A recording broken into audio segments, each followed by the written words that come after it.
Portrait of a Lady or Portrait of a Woman is a small oil-on-oak panel painting executed around 1460 by the Netherlandish painter Rogier van der Weyden.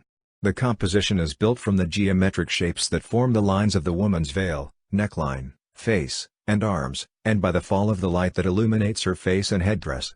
The vivid contrasts of darkness and light enhance the almost unnatural beauty and Gothic elegance of the model. Van der Weyden was preoccupied by commissioned portraiture towards the end of his life and was highly regarded by later generations of painters for his penetrating evocations of character. In this work, the woman's humility and reserved demeanor are conveyed through her fragile physique, lowered eyes and tightly grasped fingers. She is slender and depicted according to the Gothic ideal of elongated features, indicated by her narrow shoulders, tightly pinned hair, high forehead and the elaborate frame set by the headdress. It is the only known portrait of a woman accepted as an autograph work by van der Weyden, yet the sitter's name is not recorded and he did not title the work. Although van der Weyden did not adhere to the conventions of idealization, he generally sought to flatter his sitters. He depicted his models in highly fashionable clothing, often with rounded almost sculpted facial features, some of which deviated from natural representation. He adapted his own aesthetic, and his portraits of women often bear a striking resemblance to each other. The painting has been in the National Gallery of Art in Washington, D.C. since donated in 1937, and is number 34 in the Devote Catalogue Raisonné of the artist. It has been described as famous among all portraits of women of all schools. Composition: the woman, who is probably in her late teens or early 20s, is shown half-length and in 3/4 profile, set against a two-dimensional interior background of deep blue-green. The background is flat and lacks the attention to detail common in van der Weyden's devotional works. Like his contemporary Jan van Eyck circa 1395 to 1441, when working in portraiture, he used dark planes to focus attention on the sitter. It was not until Hans Memling circa 1435 to 1494, a pupil of van der Weyden, that a Netherlandish artist set a portrait against an exterior or landscape. In this work the flat setting allows the viewer to settle on the woman's face and quiet self-possession. Van der Weyden reduces his focus to four basic features: the woman's headdress, dress, face and hands. The background has darkened with age. It is likely that the angles created by the sitter's henna and dress were once much sharper. The woman wears an elegant low-cut black dress with dark bands of fur at the neck and wrist. Her clothes are of the then fashionable Burgundian style, which emphasizes the tall and thin aesthetic of the Gothic ideal. Note 1: her dress is buckled by a bright red sash pulled in below her breasts. The buff-colored henna headdress is draped with a large transparent veil, which spills over her shoulders, reaching her upper arms. Van der Weyden's attention to the structure of the clothing and careful detailing of the pins pushed into the veil to fix its position is typical for the artist. The woman's veil forms a diamond shape, balanced by the inverse flow of a light vest worn beneath her dress. She is shown at a slight angle, but her pose is centered by the interlocked broad lines of arms, décolletage and veil. The woman's head is delicately lit, leaving no strong tonal contrasts on her skin. She has a long, thin face, plucked eyebrows and eyelids, and a plucked hairline to create a fashionably high forehead. Note 2: her hair is tightly pinned back on the rim of the bonnet and rests above her ear. Her high head dress and severe hairline accentuate her elongated face, giving it a sculpted appearance.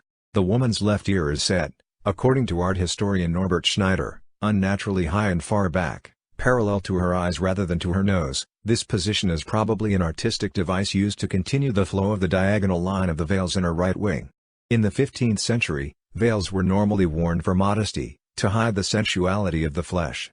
In this work the veil has the opposite effect. The woman's face is framed by the headdress to draw attention to her beauty. The woman's hands are crossed tightly as if in prayer, and positioned so low in the painting as to appear to be resting on the frame. They are rendered as tightly compressed into a small area of the picture. It is likely van der Weyden did not want them to result in an area of high tone that might distract from the description of her head. Her slender fingers are minutely detailed. Van der Weyden often indicated the social position of his models through his rendering of their face and hands.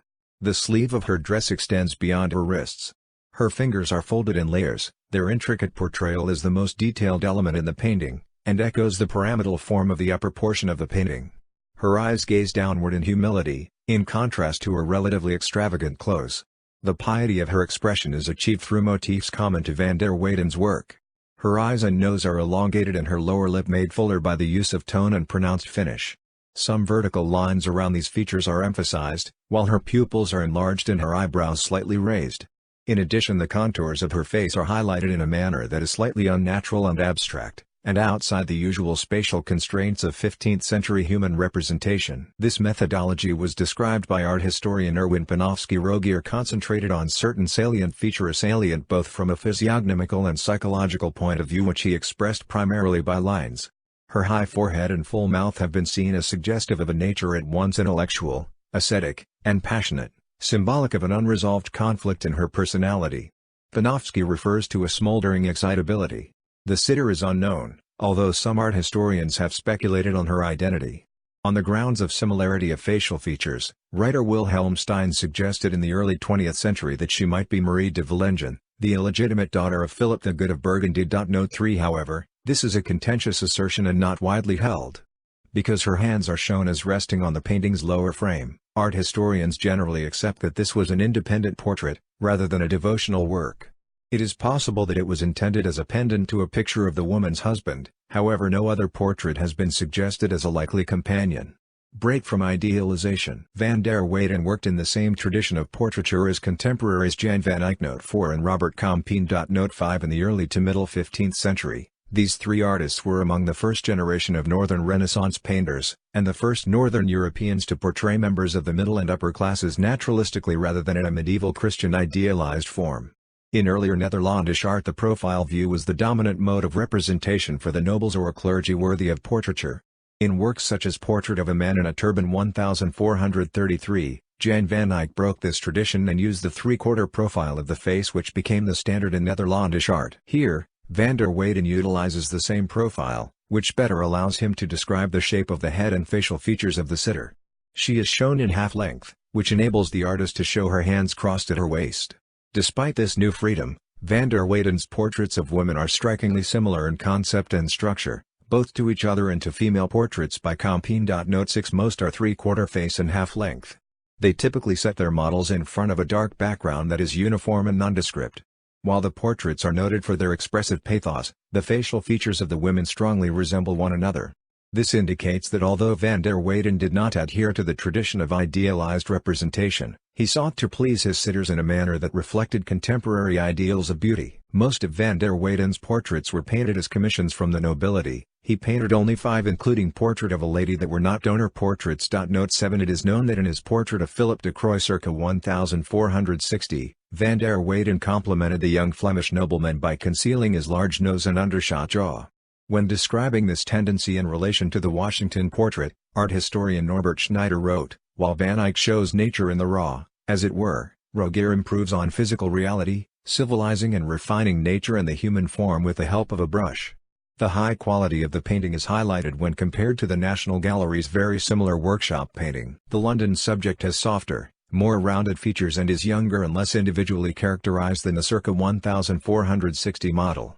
The technique also is less subtle and fine in the London work. However, both share a similar expressions and dress. Van der Weyden was more concerned with the aesthetic and emotional response created by the pictures overall than in the specific portraits. Art historian and curator Lorne Campbell suggests that the popularity of the portrait is due more to the elegant simplicity of the pattern which the sitter creates than to the grace of her depiction. While van der Weyden did not stay within the traditional realms of idealization, he created his own aesthetic, which he extended across his portraits and religious pictures.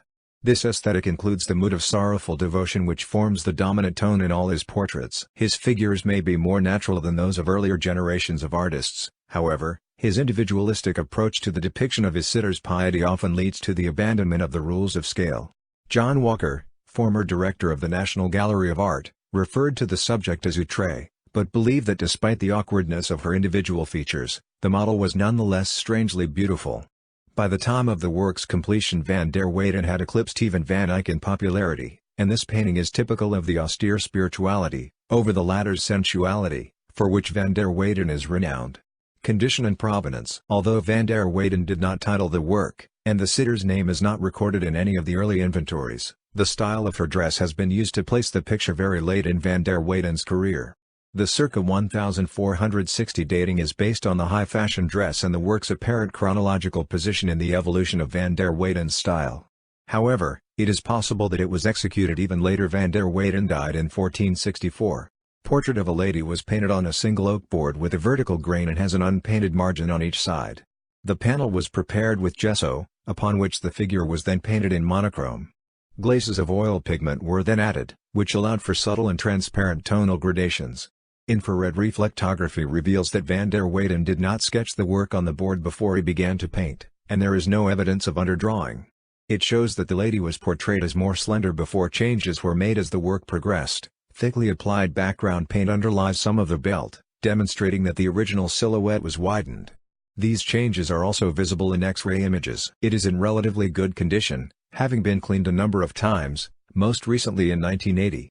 There is some loss of paint on the veil, headdress and sleeve, and abrasion on the ear. The provenance of the painting is unclear, and there is doubt as to which painting is referred to in some early inventories. An Anhalt prince, likely Leopold Friedrich Franz d.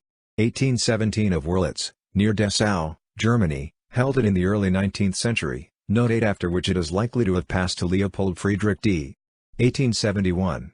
The painting was loaned for exhibition in 1902, when it was shown at the Hôtel de Gouvernement Provincial, Bruges at the Exposition des Primitifs Flamands et d'Arancier. It was held by Duke of Anhalt until 1926 when he sold it to the art dealers Devine Brothers. They in turn sold it that year to Andrew W. Mellon. It was loaned the following year to the Royal Academy of Arts, London, for an exhibition covering 6 centuries of Flemish and Belgian art. Mellon willed the work to his Educational and Charitable Trust in 1932, which in 1937 donated it to the National Gallery of Art where it is on permanent display.